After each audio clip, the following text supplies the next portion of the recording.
Welcome to Forum 360. I am Mark Welfley, your host today. Thank you for joining us for our global outlook with a local view. Can you think of three entrepreneurs that you admire? How about Bill Gates, Steve Jobs, or Oprah Winfrey?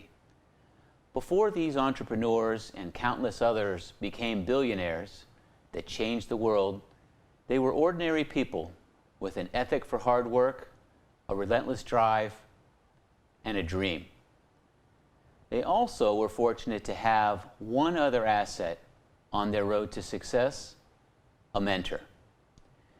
Chances are these entrepreneurs would not have become who they are without the guidance, wisdom, words of encouragement, and hard, honest truth of a mentor.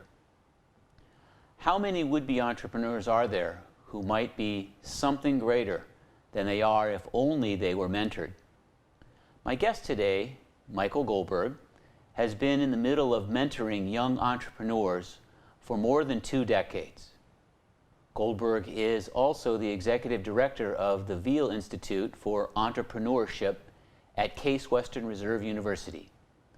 Goldberg has also created a massive open online course called Beyond Silicon Valley: Growing Entrepreneurship in Transitioning Economies, which has attracted more than 175,000 students from 190 countries and received multiple awards. Goldberg is the author of Beyond Silicon Valley: How One Online Course Helped Support Global Entrepreneurs. He has conducted seminars on behalf of the U.S. Department of State on entrepreneurship in 28 countries across Asia, Africa, Latin America, and Europe. He is here today with us. Welcome, Michael. Thanks, Mark. Great to have you here. So tell us a little bit about your background, how you got into teaching and specifically into entrepreneurship with young kids. Sure. No, it's great to be here. So I'm a Northeast Ohio native. I grew up in Shaker. I did my undergraduate at Princeton University and then had the opportunity to live for 3 years after Princeton, running voter education projects and teaching in advance of South Africa's first democratic elections in 1994. So working in the nonprofit space. Then came back to the US and did a joint MBA, Master's in Business Administration, and Master's in International Affairs at Wharton, University of Pennsylvania, and Johns Hopkins. Mm-hmm. And then this was sort of the emergence of the first internet wave. You and I are old enough to remember using our phone line to connect to the internet. Our kids do not have that privilege of slow internet connectivity. But I worked for AOL, America Online, which was the leader in at that point, their dial-up internet connectivity.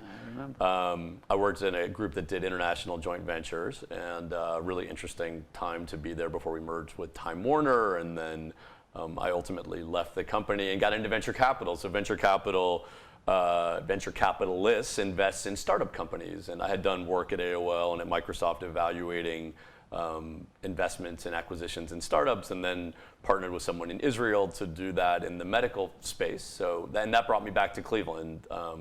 As we both know, and your viewers know, Cleveland is a hotbed of medical innovation in particular. And this fund that I was working on was focused on Israeli med device companies that had nice synergies with our medical institutions here in Cleveland. And through that, started teaching first part-time at Case Western Reserve University, teaching a venture capital class, and eventually taking a full-time teaching position there. And then, as you alluded to in my intro, I now run our Veale Institute for Entrepreneurship on our campus. So I'm both teaching and running an entrepreneurship institute here in Cleveland. Great. Do you only work with student entrepreneurs at Case, or does your work extend beyond Case Western Reserve and the students there? So at Case Western Reserve, we have a focus on student entrepreneurs, so undergrad and grad students. We also work with alumni that are starting companies. We also work with faculty and staff. Many of them are working on, particularly our faculty may have gotten a research grant to pursue, particularly in engineering and in healthcare, to look at a particular innovation, and then we are working with them as they look to help commercialize and create new ventures out of that. But lastly, the community piece. So I've done a lot of work both sort of in the city of Cleveland as a mentor, and then through this online class, which I developed, getting to know people from around the world. So when people ask for help, whether it's a current student, somebody in the community, or somebody via LinkedIn from overseas, I try to be as helpful as I can. Excellent. So how do you match students with mentors, whether in the business world or the faith community or just wherever? How does that connection start and work? Yeah, I think mentoring, as you alluded to in the opening, is critically important. And I think many of our most successful entrepreneurs, when they're interviewed about their journey, will often point to moments along the way where someone helped them. In the case of working at a university, one place that we start is with our alums. So we've got amazing alumni at Case Western Reserve, but whether you're tapping into an alumni base of a high school, public-private high school, a university, these networks that form and the allegiances that form to the institutions or schools that folks went to. So we have a number of people, not surprisingly, who are graduates of Case Western Reserve that want to give back, particularly to our university. Okay. So a lot of the mentoring that we do at Case, not exclusively, but often ties into alums, some of whom may be here in Northeast Ohio, but they may be in other places, that want to give back. When we look at the students, different students have different needs in terms of mentoring. We may have engineering students that are interested in starting a business, maybe don't have that background. You might have business students that are looking into getting into something to maybe do product development on the engineering side of things. We have amazing nursing students at Case Western Reserve University that are thinking broadly about starting businesses. So it's a little bit of sort of dot connecting, or sort of connecting the dots as we think about what type of mentor or mentors might be most appropriate, in this case for our student entrepreneurs. Sure. Did you set them up with interviews, students and the mentor kind of talk to each other for half an hour and find points of connection, or do you handpick the mentors? How does that connection continue? It's a little bit of all of the above. I mean, we've experimented. Things like speed dating, which maybe works on the dating side. You and I wouldn't know. But we apply that in the mentoring stage. So we've done events back pre-pandemic. We have a wonderful makerspace facility called ThinkBox on our campus. Okay. And we had tables of folks, and we literally sort of organized it like someone may be at a site where they're interviewing a prospective date. That's a good way, because I think what we also find is like that, what the spark that may happen between a mentor and a student entrepreneur, like it might not always be obvious. I mean, sometimes you might know, hey, a particular mentor or alum is looking to mentor a really bright, maybe a young female entrepreneur sort of on our campus. So sometimes you can pair up by background, what they studied, but sometimes you just never know. And I think that there's sort of a wonderful thing that happens somewhat organically, where someone is talking about something they're doing, and it's like, oh, my kid does that, or I mean, they might have a knowledge. So oftentimes, like, just a glance at a business idea or somebody's CV doesn't reveal the full breadth of their background. So sometimes those kind of things where you just do this sort of speed mentoring can really work to get them in front of multiple people, versus just saying, hey, Mark, you and I are going to sort of sit for an hour and a half, and maybe there's not really a deep connection around the idea or the experience. Yeah, thanks. Can you share with me a success story, or just a story, perhaps starting with a student came to you with an idea, and then you don't have to name the student, sure, but like, what was the idea? What was the speed dating situation sure, like, and where's that product now? And like, take me through a process. Sure. I'm interested in hearing. Well, I think one of the exciting things that's happening, not just at university campuses, but also at high schools, is there's a tremendous number of programs and support for students that want to try an entrepreneurial idea. So it could be in a class, or it could be through something outside of the classroom, an extracurricular. So we have a program at Case Western Reserve. It's actually part of something called the Great Lakes Energy Institute.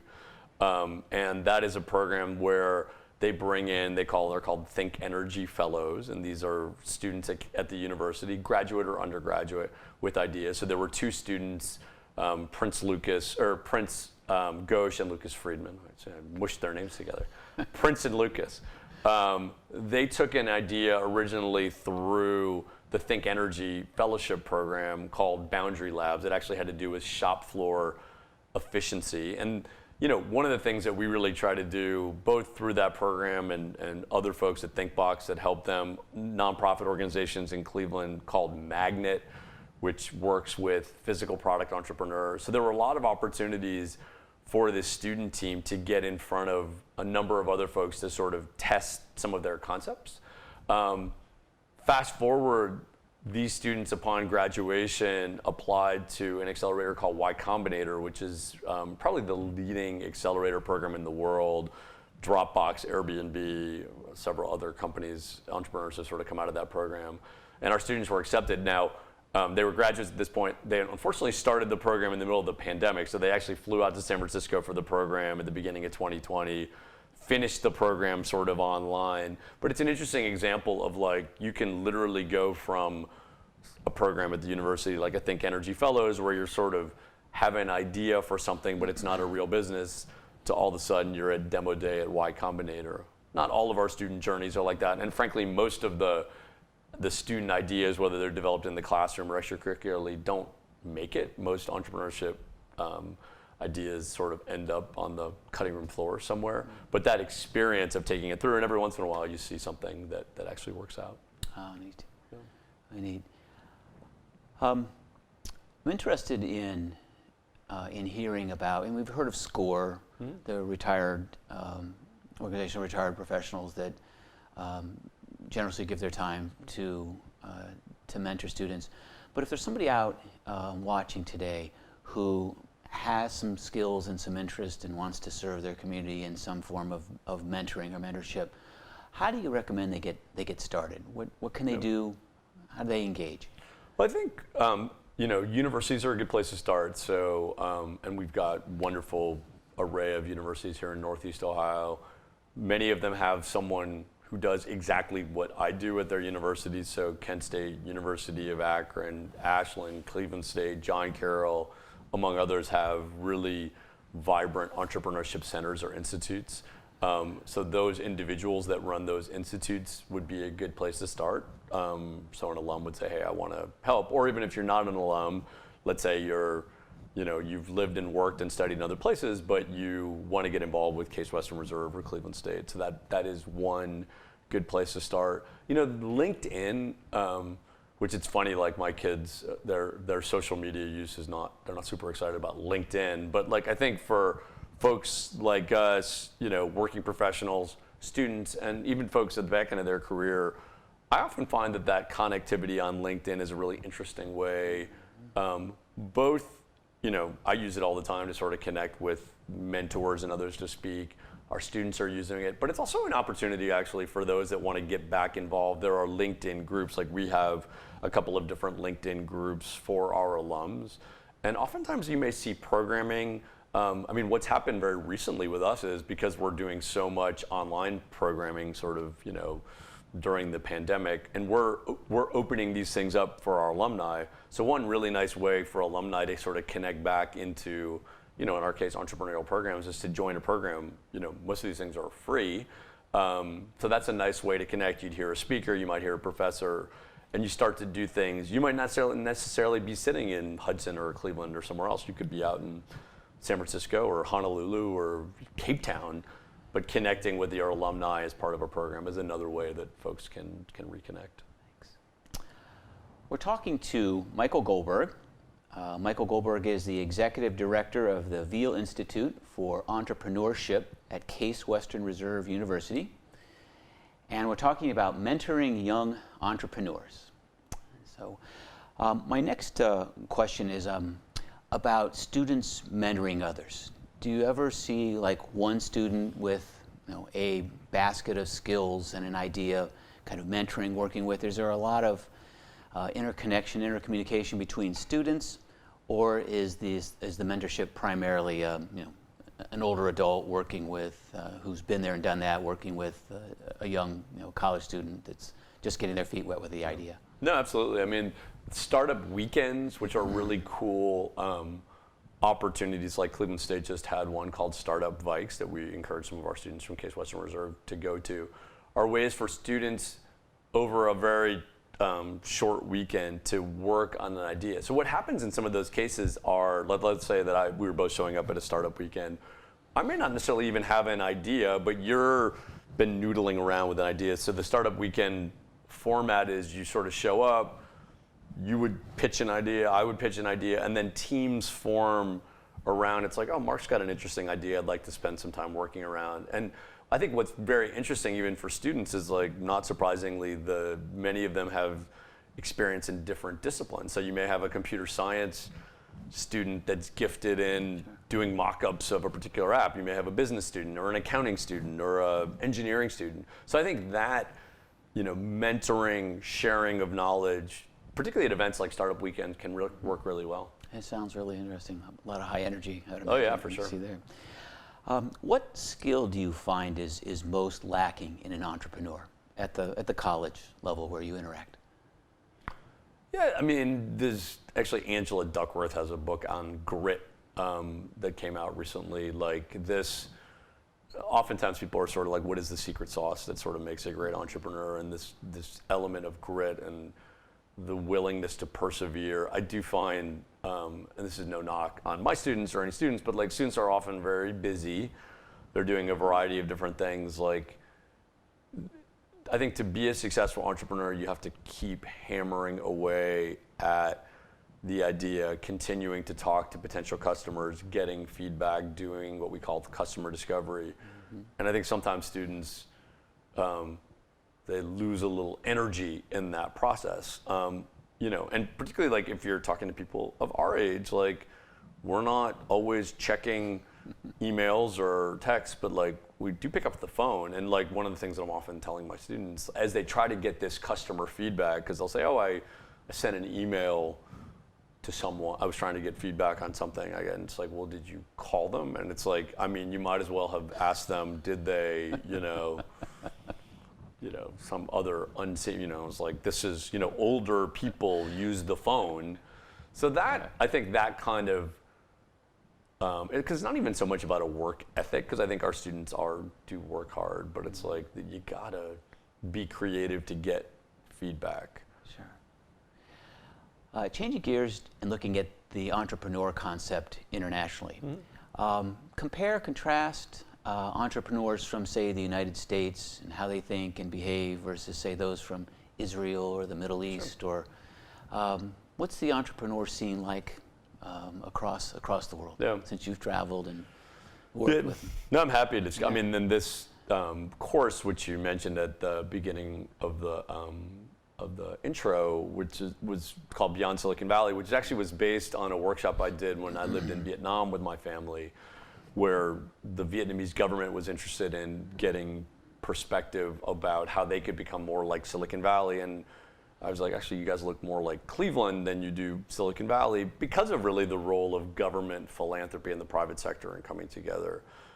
There are very few, at this point, San Francisco and Silicon Valley is a private capital driven and led entrepreneurial ecosystem. In places like Cleveland, Vietnam, many places in Europe, I've traveled Latin America, Africa, you have government, philanthropy in some way, and the private sector coming together, because it's hard. Everybody recognizes that you need, as we think about particularly like tech-based startups, like that have high growth potential. So everybody wants the next Google or Facebook or LinkedIn in their community, but it's hard to enable that. So you see, a variety of programs. I mean, oftentimes, unfortunately, on the government side, it's not always the most creative.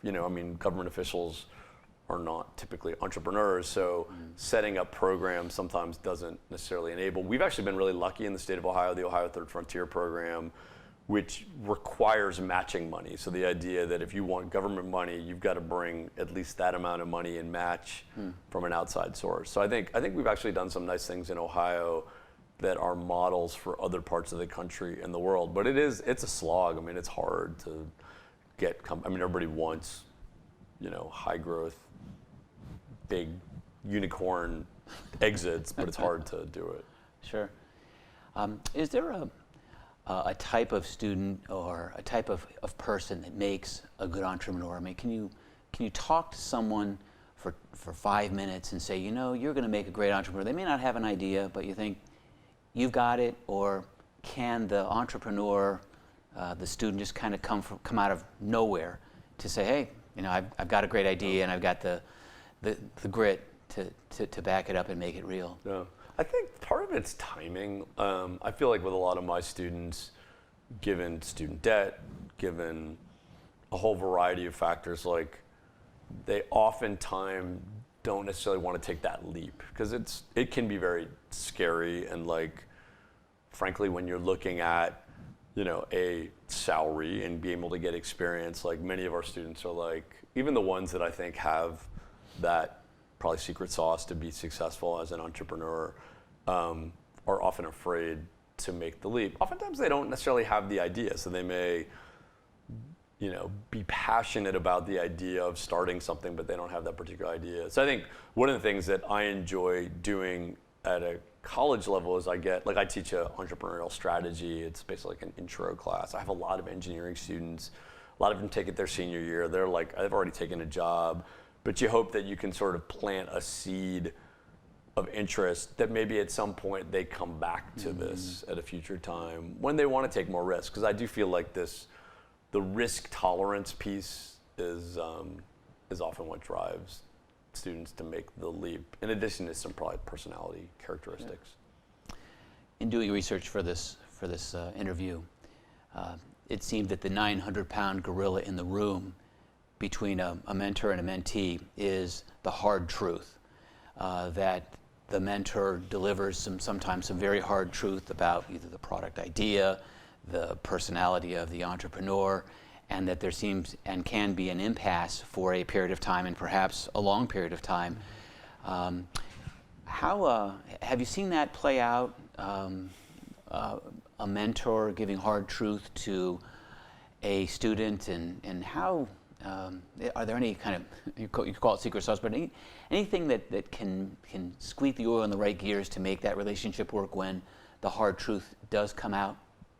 Yeah, I mean, I think the best mentors are the ones that share unfiltered hard truth. I mean, it doesn't matter if we're raising our kids or talking to students. I mean, there are perhaps some strategies to get, in this case, young entrepreneurs to listen. I mean, I have seen cases where the hard truth is so unfiltered and so harsh that students can take it the wrong way. I mean, there is a little bit, I think, generationally of young people these days being told how great they are at everything, right? So we don't love, giving negative feedback. Even as parents, like we all think our kids are so great. So I think it's hard, and perhaps harder given some of the dynamics today, because, giving a hard truth may not want to be received. I mean, I think that for the good student entrepreneurs, they get that they probably need help, So I mean, I typically see it being, when it's done, and when the feedback is based on experience or other insights that are useful. I mean, I have seen situations. It's funny, we were talking about mentoring. Like even at a startup weekend, sometimes my students feel like over-mentored. So like, I remember at a startup Vikes event, like they were trying to get their work done, like to do all this customer discovery, and they constantly had these mentors floating around. And like, so there is a moment where you're like, okay, mentor, like actually I appreciate what you're saying, but like, I need to do the work that you told me to do before we can talk again. So there are times when it's like maybe too much mentoring. In the last 30 seconds or so that we have, can you give me a brief immediate reaction to whether entrepreneurism, mentorship, that whole concept has changed during the pandemic? I mean, I think this resilience piece, because things have been so challenging, and in desperate times come some really interesting ideas. So I'm pretty bullish on what I'm seeing in the startup world. I mean, in the markets, both on the public side and private markets like venture capital, remain optimistic. So I'm hopeful that there's going to be a lot of creative ideas that come out of this. Good to know that entrepreneurship is still alive and well. Hope so. Yeah. You can't place a value on the wisdom of someone who has been there and done that, or someone who can help get more done faster, or help solve a problem, or validate an idea, or even at times just be a good listener. These are a few of the many benefits of mentors. Mentors come in all shapes and sizes, and one size, as Michael has mentioned today, doesn't fit all. Mentorship is a great way to give back to your community, and there is no shortage of entrepreneurs ready to soak up your wisdom. I'd like to thank Michael Goldberg for mentoring us through the world of mentoring entrepreneurs today. A shout out to my Forum 360 mentor, Leslie Unger. And with that, we'll turn out the lights on this show, but keep our minds open until next time on Forum 360. Thanks for joining us. Forum 360 is brought to you by John S. and James L. Knight Foundation, the Akron Community Foundation, Hudson Community Television, the Rubber City Radio Group, Shaw Jewish Community Center of Akron, Blue Green, Electric Impulse Communications, and Forum 360 supporters.